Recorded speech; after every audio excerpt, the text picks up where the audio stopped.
번째로 함께 볼 책, 뇌과학과 사회과학이 말하는 가르침의 여정이다. 배움은 어떻게 삶이 될까? 특별히 성경을 가르치는 우리가 반드시 던져야 할 중요한 질문이다. 듣고 배운 말씀이 어떻게 삶을 변화시키게 되는가? 우리는 어떻게 가르쳐야 하는가?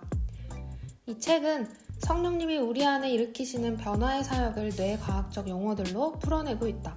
뇌과학과 사회과학이 말하는 가르침의 여정 속으로 함께 떠나보자. 책의 저자는 뮤리얼 엘머와 두웨인 엘머 부부인데 두 사람 모두 교육자이다. 두웨인은 교수로서 남아공의 성경대학에서 4년 정도 학생들을 가르쳤다.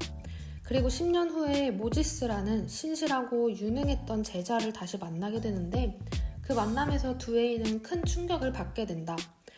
신학대학에서 받은 교육은 교회 사역이나 제가 직면하게 될 문제들을 감당하도록 저를 준비시키지 못했습니다. 가르침은 그의 삶에 아무런 힘이 없었고 삶과 결부되지 못한 신앙은 결국 고난 앞에 무너졌다. 다른 학생들도 마찬가지였다. 파커 팔머의 분리된 교육에 대한 비판처럼 학생들의 지식과 삶이 연결되지 못하였다. 그래서 저자는 지식과 삶을 연결하는 교육에 대해 연구하게 되었고 이를 사회과학적이면서도 성경적인 교수법으로 풀어냈다. 가르침이 없으면 배움도 없지만 동시에 배움이 없으면 가르침도 없다. 온전한 배움이란 삶과 지식이 연결되는 것이다. 이 문장이 우리의 가슴에 새겨지길 바란다.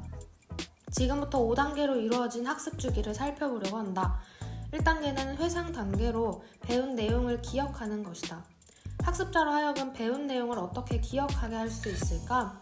먼저는 시연이다.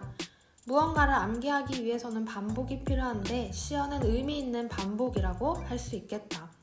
정보를 자신의 말로 반복해봄으로써 내용을 파악하고 이해할 수 있게 된다. 뇌과학적인 측면에서 학습자가 정보에 참여하고 시연하는 활동은 정보를 즉각 기억에서 작업 기억으로 옮기는 데 도움을 준다. 또 그 정보를 말하고 쓰고 적용하면 할수록 장기 기억으로 넘어갈 가능성은 더 커진다. 그 정보는 장기 기억 깊숙이 자리 잡아 믿음이 되고 행동에 영향을 미친다. 성경적 지식의 내용이 인격 함양과 온전한 삶에 조금이라도 영향을 끼치려면 장기 기억을 촉진하는 과정이 필요하다. 장기 기억의 내용이 변해야만 행동의 변화가 일어난다. 또 중요한 것은 현실과 강의의 접점을 찾아야 한다는 것인데 이는 기존의 강의식 형태로는 한계가 있다. 내용을 기억에 남는 방법으로 가르치려면 고민과 노력이 필요하다. 책에서 말하는 최고의 강의란 무엇일까? 첫 번째, 최고의 강의는 학습 과제로 세워진다. 학습 과제 중에서도 열린 질문을 강조한다. 신경과학은 뇌가 내용에 사로잡힐 때 가장 잘 학습한다는 것을 밝혀냈다.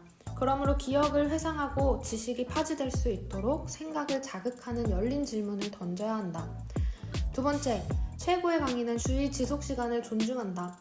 신경과학자들은 fMRI를 써서 학습 중 전전두엽의 활동을 관찰했다. 학습 시간의 첫 10에서 12분 동안 전전두엽이 활성화되었다가 17에서 18분 정도가 지나면 보통 뇌는 12분 정도의 휴식 시간을 가진다. 그러므로 강의는 거의 바로 시작해야 하며 첫 부분은 15, 17분보다 길면 안 된다.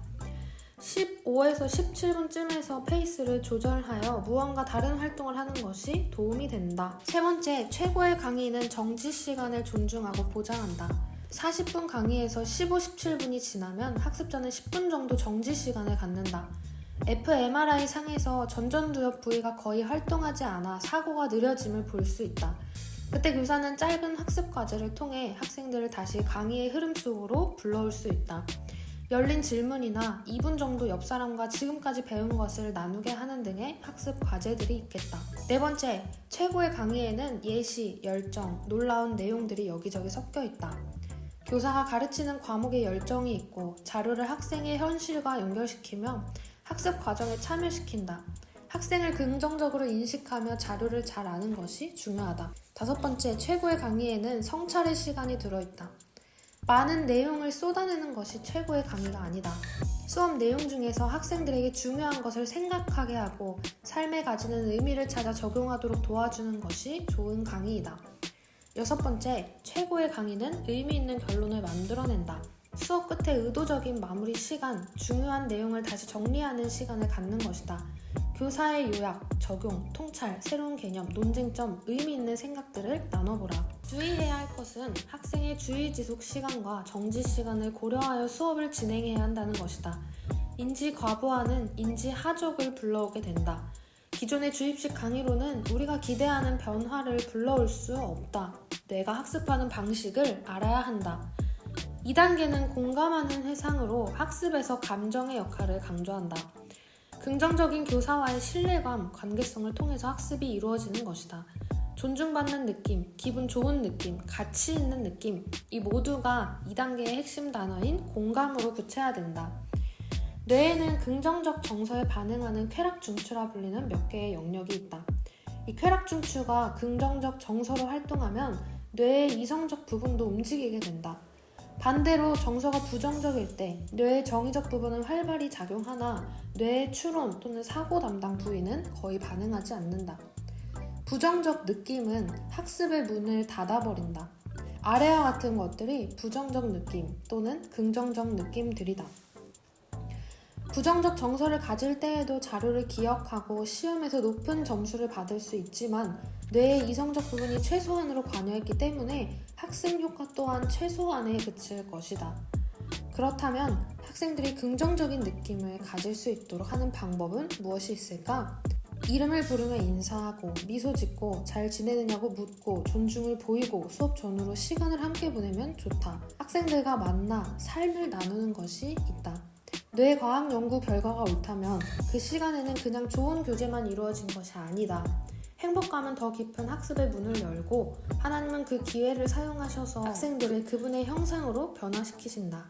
특별히 이야기는 듣는 이로 하여금 온갖 감정들을 만들어내는 강력한 학습 기법이다. 개인적 경험, 책에서 가져온 짧은 읽을거리, 사례 연구, 전기, 은유, 우화가 있다.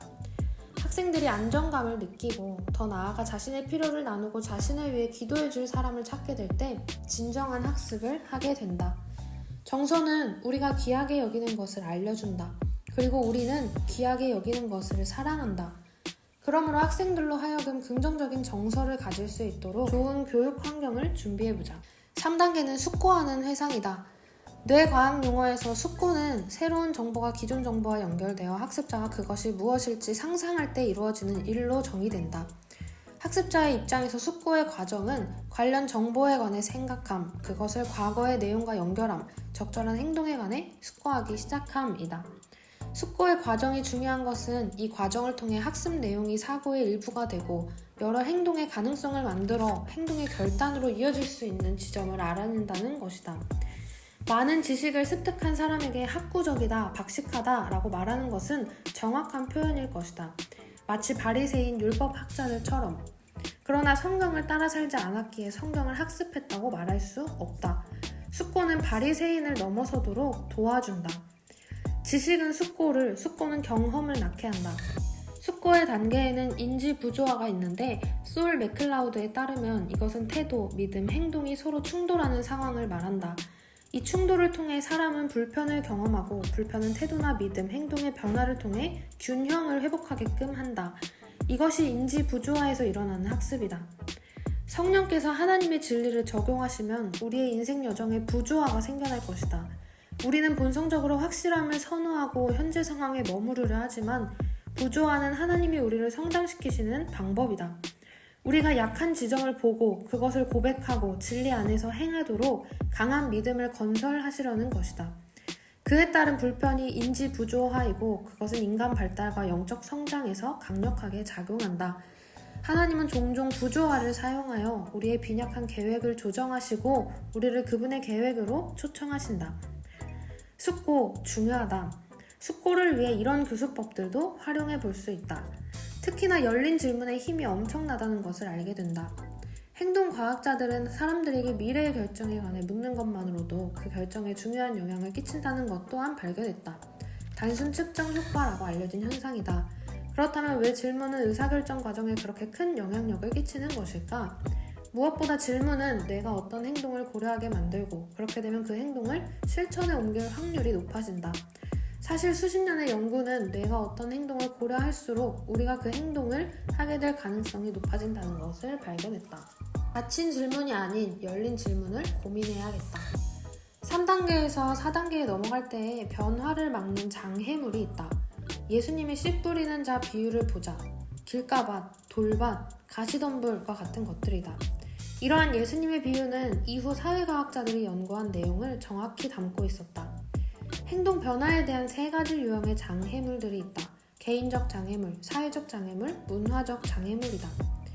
장애물을 분석하고 잘 해결해야 학습의 다음 단계로 넘어갈 수 있다. 장애물 분석의 한 유형의 SWOT 분석이 있다. 또 잠재적 장애물들을 떠올릴 수 있는 질문들과 RAA 행동변화 이론에 따라 강한 신념을 키우는 것도 하나의 방법이다. 여기서 RAA 이론의 핵심은 몇 가지 구체적 신념이 행동을 바꾸기로 결심하게 한다는 것이다. 신념이 강하면 강할수록 사람들이 의도한 행동 변화를 성취할 가능성은 더 높아진다. 5가지 신념들을 참고하시라.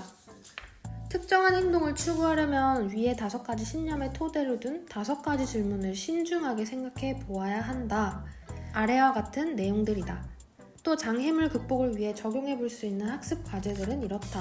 자신에게 쪽지를 쓰게 하는 것, 역할 놀이를 하는 것, 상호 점검 관계를 구축하는 것, 사회적 압력을 관리하고 위험한 상황을 피하고 부정적인 생각을 관리하는 것이다.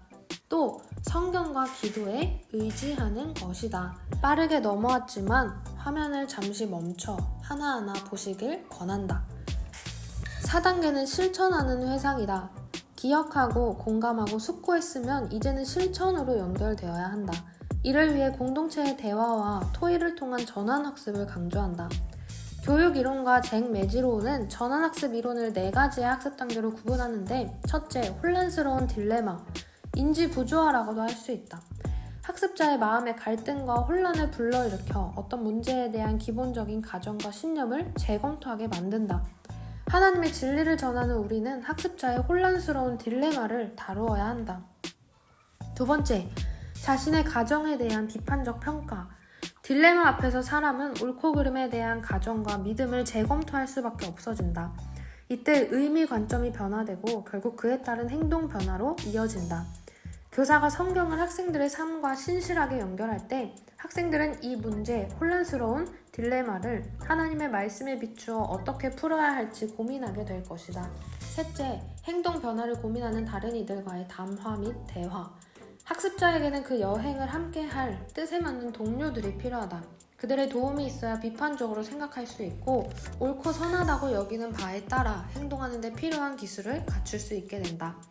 넷째, 새로운 관점과 행동을 통합하기 위한 실천이 있다. 학습 공동체 안에서 새로운 행동 방식을 함께 시도하고 실천을 통해 자신감을 쌓는다. 매지로우는 크리스찬은 아니었기에 분명 기독교 교육에서 부족한 부분들이 있다. 그래서 이후 크리스찬 연구자들이 신앙인을 대상으로 전환학습을 탐구하였고 핵심은 대체로 동일하게 적용됨을 발견했다. 전환학습에 기여하는 조건들이다. 학생들 간의 대화와 토의, 강사 및 가족, 친구들과의 대화와 토의, 서로 배울 수 있는 수업 설계, 사전에 계획한 사역 경험, 하나님과의 생생한 관계, 경험에 대한 영적 평가, 상담이나 멘토링을 통한 인격적 지지와 인도, 본보기 등이 있다. 그래서 학습자의 실천을 돕기 위한 실제적인 교사의 역할은 무엇일까? 학습자가 하나님의 진리를 실천하려는 시도에 대해 보고하고 도전받는 것을 기대하게 하는 교육 환경을 설계하는 것이다. 하나님이 그들의 삶에 어떤 변화를 바라시는지 탐구하도록 의지를 가지고 격려하라. 그들이 변화를 위해 무언가를 하도록 격려하고 그 시도가 어떻게 진행되는지 추적하라. 점진적인 작은 단계들로 이루어진 현실적 목표를 세우도록 격려하라. 열린 질문을 준비하라. 진짜 장애물과 잠재적 장애물이 무엇인지 주의 깊게 듣고 그것들을 극복할 방안을 토의하라. 그들이 실천 가운데 만나는 장애물에 관한 문제 해결 시간을 마련하라. 학생들이 상호 점검 관계를 맺도록 적절한 지점에서 격려하라. 그러나 가장 중요한 것은 학습자가 성경 안에서 변화하려는 노력을 지속할 힘을 얻도록 격려하고 서로를 위해 간구하고 함께 기도하는 것이다. 5단계는 습관이 된 회상이다. 4단계의 실천을 이제는 습관으로 발전시키는 것이다. 이 단계에서 전제하는 것은 습관은 바꿀 수 있다는 것이다. 나쁜 습관들이 머물지 않도록 계속해서 훈련하면 실제로 관련된 신경망이 약화된다는 연구 결과가 있다. 또 우리가 실천하는 습관들은 새로운 뇌세포를 생성하고 신경망을 성장시키고 확립된 패턴, 심지어 자동화된 패턴이 된다. 우리가 평안 가운데 살 수 있도록 하나님이 베푸신 은혜의 또 다른 사례다. 습관을 가지기 위해 하나의 습관을 다른 습관과 연결하는 습관 쌓기, 5초의 법칙, 공동체의 경력의 방법들을 활용할 수 있다. 이렇게 습관화는 회상의 단계까지 오면 습관은 인격으로 자리 잡게 된다. 습관 형성을 위한 학습 과제는 이러하다. 학습자가 자신의 일상을 하나님 앞에서 점검해보고 그분이 무엇을 변화시키길 원하시는지 찾아보도록 하라. 학습자가 신호, 반복 행동, 보상을 찾아내 습관을 변화시킬 힘이 자신에게 있음을 상기시키라. 그들이 새로운 습관을 만들기 원한다면 그것을 잘 형성된 기존의 다른 습관과 연결하고 기존 습관을 신호로 삼아 새로운 반복 행동을 추가하라. 습관을 변화시키거나 새로 만들기 원하는 학습자에게는 소그룹 내의 다른 사람들에게 지지, 문제 해결, 기도를 요청하게 하라. 끈기를 발휘하도록 독려하라. 그리고 습관이 이어지기 위해 늘 도우시는 하나님을 기억하라. 제임스 스미스는 습관이 영성이다 라는 책에서 이렇게 말한다. 당신이 사랑하는 것이 바로 당신이다. 사랑은 습관이고 제자도는 당신의 사랑이 새로운 습관의 옷을 입는 것이다. 이것은 제자도가 정보 습득의 문제가 아닌 개혁의 문제라는 뜻이다. 배운 것을 기억하는 1단계, 그것에 공감하고 그 가치에 동의하는 2단계, 배운 것을 깊이 숙고하는 3단계, 배운 바를 삶에서 실행하는 4단계, 실천이 거듭되며 습관이 되는 5단계를 거쳐 온전한 학습에 도달한다. 책을 읽으며 뇌에서 일어나는 일련의 과정들에 대한 정확한 설명은 학습자를 이해할 수 있도록 해주었다. 뇌에서 벌어지는 일을 몰랐다면 수업에 집중하지 않는 학생들에게 실망하게 되었을 것 같다. 사람을 가르치는 일을 위해서는 사람에 대해 공부해야 한다는 것을 다시 한번 깨닫게 되었다. 인간은 하나님의 절대적 진리를 너무나 희미하게 인식하고 있다. 하나님께서 실존하시고 역사하심을 고백하는데 막상 어떻게 일하시는지에 대해서는 전혀 생각조차 하지 않는다. 어쩌면 자세히 알고 싶은 열망이 죄악시 여겨지기도 하는 것 같다. 그런데 이런 뇌과학적, 사회과학적 접근을 통해 하나님께서 뇌세포를 어떻게 변화시키시는지, 어떤 교육 환경에서 학습자는 가르침을 삶과 연결시키게 되는지 등을 배울 수 있어 감사하다. 인지 부조화를 통해 일하시는 하나님, 부정적 생각들은 하나님의 진리로 대응하기. 두 번째는 감정의 중요성이다. 감정을 배제해왔던 교육에서 이제는 감정의 중요성을 인정하는 교육이 최근 연구에서 활발하게 등장하고 있다고 한다. 학습에서 정말 중요한 부분이라고 생각한다. 교사와 학생의 관계성, 공감, 신뢰가 부정적이라면 아무리 좋은 학습 방법일지라도 무용지물일 것이다. 사람이 사람을 만난다. 사람이 로봇을 만나는 것이 아니다. 감정을 인정하고 공감하는 교사가 되어야겠다고 생각했다. 세 번째, 동역이다. 말씀이 삶이 되도록 우리는 가르쳐야 한다. 그런데 그 귀한 사명은 감사하게도 혼자 하는 일이 아니다. 우리는 자신의 능력, 전문성, 창의성, 카리스마 또는 학생들과 친화하는 능력을 신뢰하지 않고 주님을 신뢰한다. 사실 우리는 가르침을 협력적 업무로 본다. 우리는 우리 편에 계시는 하나님과 더불어 말하자면 하나님과 팔짱을 끼고 성령님과 동행하면서 가르친다. 나는 오늘 가르칠 것이다 라고 생각하는 대신에 하나님과 우리가 오늘 가르칠 것이다 라고 말하는 법을 배워야 한다. 사람 안에 진정한 변화를 일으키시는 성령님의 역사, 그리고 그 일에 동역하는 여러분을 진심으로 응원한다.